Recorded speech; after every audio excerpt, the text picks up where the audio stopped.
Hey guys, it's Janie from Savvy for Life. Welcome to my channel.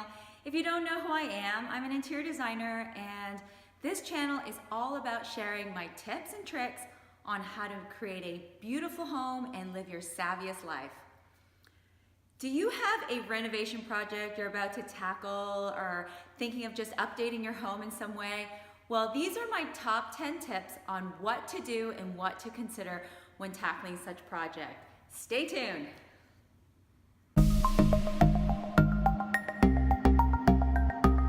Tip number 10 is think of your end goal for this renovation. What is the purpose of this renovation? Are you thinking of updating your home because this is your forever home and you're going to be raising your family there, or you're going to enjoy living in the space for a very long time?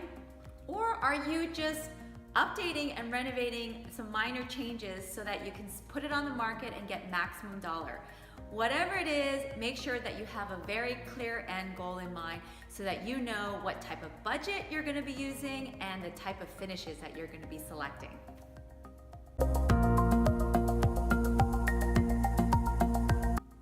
Tip number 9 is do your research and make sure you hire the right professional team to help you.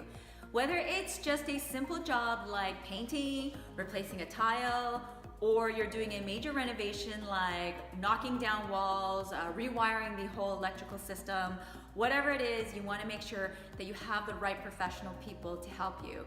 Get references from friends, family, anybody else. Check out their references, call their references, and make sure that these people have the experience that they say they do.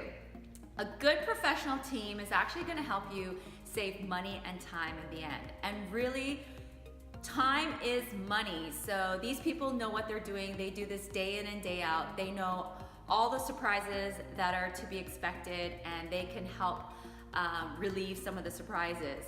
And some of these contractors and designers, they may have trade or special accounts at the supply stores, and they may be able to pass that discount on to you. So really, they could be helping you save some money as well.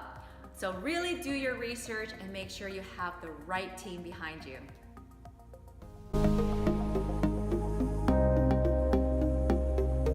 Tip number 8 is have a budget.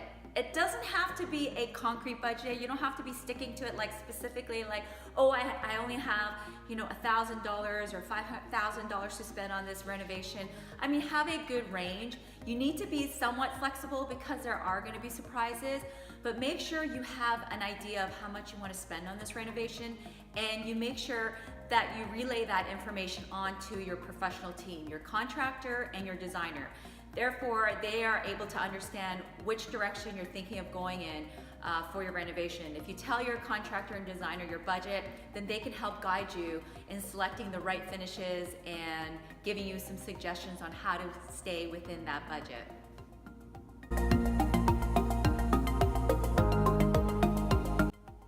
Tip number 7 is think about your family and the functions that your family go through day to day.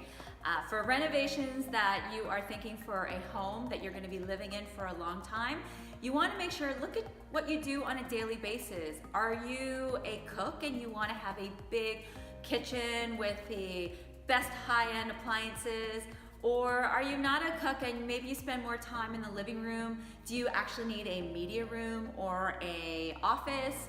Think about what your family does on a daily basis and try to relay that information to your designer and contractor so they can do the renovation according to what is going to maximize best for your family.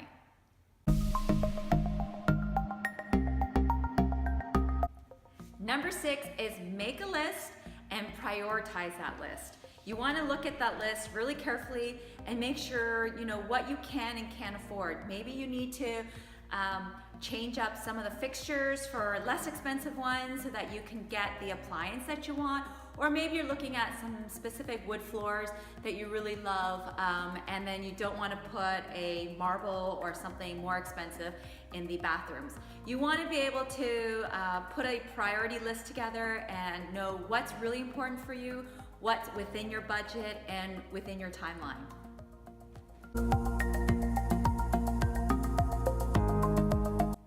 Number 5 is get creative.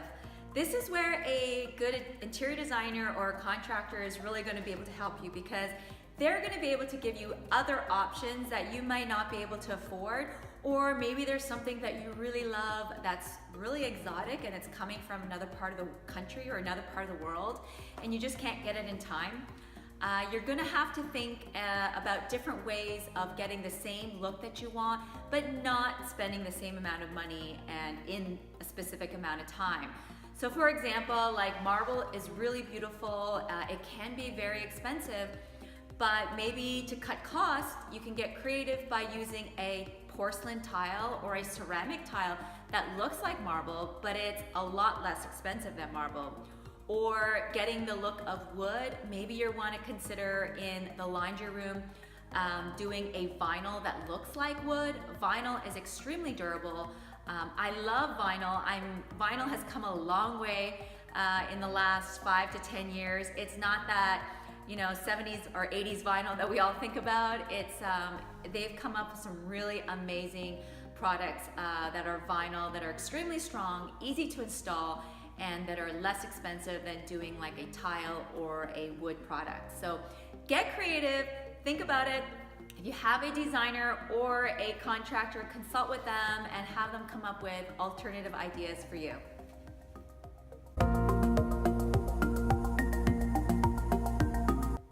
Tip number 4 is whatever the renovation project is, small or large, make sure you have the design as early as possible and that you order as many pieces or you make decisions as soon as possible, because some of these things are going to be required to have in place before you can get the next stage done. For example, if you're doing a kitchen renovation, you want to have your sink decided before you have your fabricator cut the countertops. Because without the sink, they need to know the dimensions of the sink. They need to know that the sink actually fits in the cabinet. You also want to maybe pick out your faucet. So some of these things, anything that you can design early and make your decisions early, do that, have it delivered so you have it physically there and you can show your contractor or designer, hey, look, I've got this. This is what I'm trying to incorporate. And then they can work around any obstacles, if there are any, as soon as possible. So that's really going to save you some time.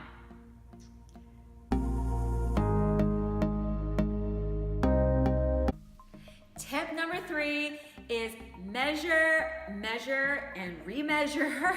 I can't stress this enough. Like, there's been not just renovation projects, but design projects where you maybe already have something in mind, and then you are at the finishing stage, and then you receive this beautiful freestanding tub that you can't get through the bathroom door because the door has already have its casing, it already has the hinges on there, or maybe because of the way the door is placed, it's on an angle, you can't get that tub in there. So always measure what's going into the space and make sure that all your openings that are going to be going to that space is going to fit that product that you're trying to get in the space. Whether it's a freestanding tub or an appliance or a big piece of furniture, you just want to measure and remeasure and measure and measure. I know, do I say that enough? Yeah, always measure because you never know what's gonna fit and what's not gonna fit.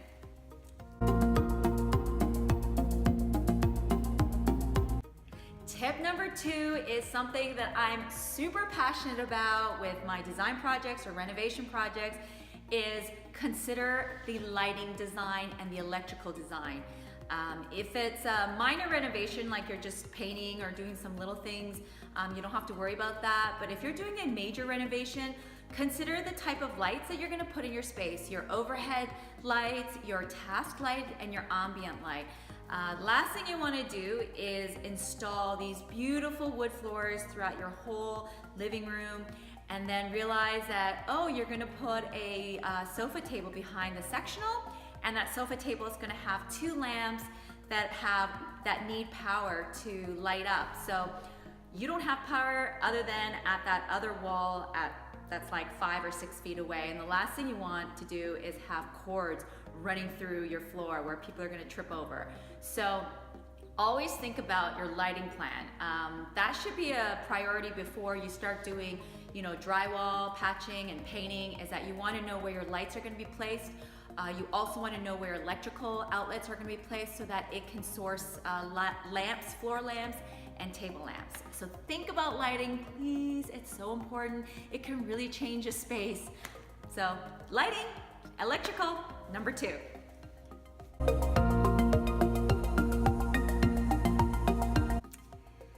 And my number 1 tip for what to do when considering a renovation is that have an open mind and be flexible. There's always going to be surprises with any major renovation, and it's going to maybe cost you a little bit more money, and it's going to take up more time. So keep those things in mind and factor in those things when you're planning.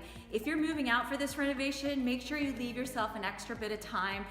If you're renting or you're staying wherever it is, that you have that option, because you don't want to be stuck where there's a surprise and it's now gonna cost you some extra money, and now you have to, can't get into the house for another month or so.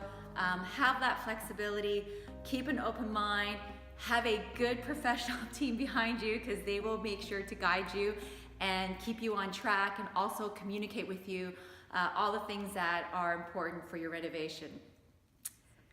Okay guys, that's it. That's my top 10 tips on what to do and what to consider before doing a minor or major renovation. If you have any questions about anything, please leave a comment below. I would love to hear from you. And if you like this video, please give it a thumbs up so I can continue to share more tips and tricks on how to create a beautiful home. And if you haven't already, please subscribe to my channel. Thank you guys so much for watching. I really appreciate it. Have yourself a wonderful day and stay savvy. Bye. Until next time.